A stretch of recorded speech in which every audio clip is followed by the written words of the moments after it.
क्या ज्ञानेश ने छोड़ दिया है बीजेपी का साथ? क्या चुनाव आयोग अब पूरी तरह से निष्पक्ष है?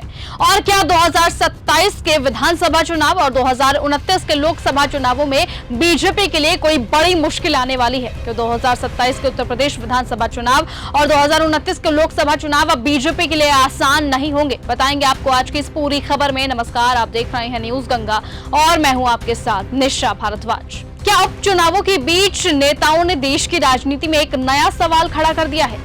क्या चुनाव आयोग अब किसी दबाव में नहीं है? और क्या आने वाले 2027 और 29 के चुनाव बीजेपी के लिए पहले से ज्यादा मुश्किल होने वाले हैं? हाल ही में बिहार में हुए उपचुनावों के नतीजों ने सभी को चौंका दिया। बिहार की बांकीपुर सीट पर प्रशांत किशोर ने बड़ी जीत दर्ज की, जबकि मध्य प्रदेश की दतिया सीट पर कांग्रेस ने बाजी मार ली। अब इन नतीजों के बाद से सोशल मीडिया पर कई तरह की चर्चाएं तेज हो गई हैं।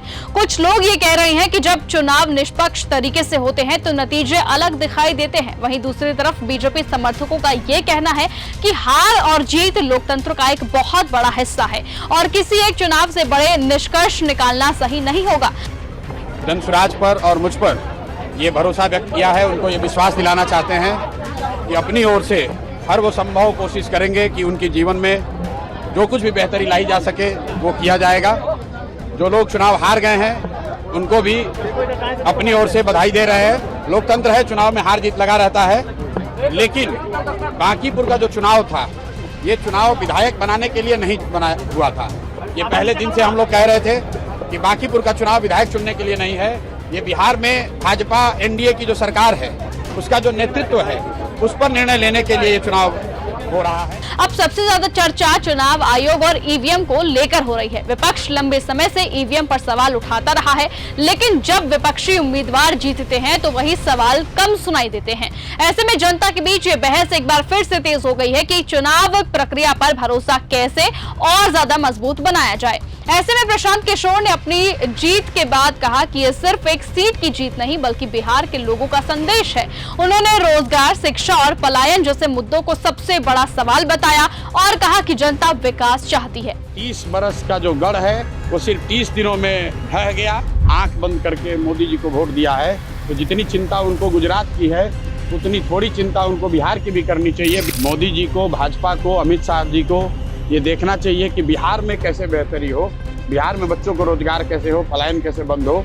एकमात्र यही उद्देश्य है। हम लोग को विधायक बन के ठेका पट्टा नहीं करना है। सब कुछ सुविधा अगर गुजरात के ही लोगों को मिलेगी तो सिर्फ बिहार के लोग कहाँ जाएंगे? गुजरात के लोग 1 लाख करोड़ के बुलेट ट्रेन पर चलेंगे, वो ठीक है, लेकिन हम लोगों को कम से कम पैसेंजर भी तो मिलना चाहिए। अब बड़ा सवाल यही है कि क्या ये नतीजे सिर्फ बिहार के उपचुनावों तक सीमित रहेंगे या फिर आने वाले बड़े चुनावों में भी इसका असर देखने को मिलेगा? क्या 2027 के विधानसभा चुनाव और 2029 के लोकसभा चुनावों में राजनीतिक समीकरण बदलेंगे? इसका जवाब आने वाले समय में मिलेगा। देखने वाली बात होगी कि क्या सच में ज्ञानेश कुमार अब पूरी तरह से बीजेपी के खिलाफ होते हुए नजर आएंगे? क्या 2029 के चुनावों में, 2027 के चुनावों में बीजेपी के लिए कोई बड़ी टेंशन बढ़ने वाली है? क्या पूरी तरह से चुनाव आयोग निष्पक्ष है? आपकी क्या कुछ राय है? क्या आपको ईवीएम पर भरोसा है या आप बैलेट पेपर से चुनाव चाहते हैं? अपनी राय कमेंट करके जरूर बताइएगा। आज की इस खबर में सिर्फ इतना ही। देखते रहिए और बने रहिए न्यूज गंगा के साथ। नमस्कार।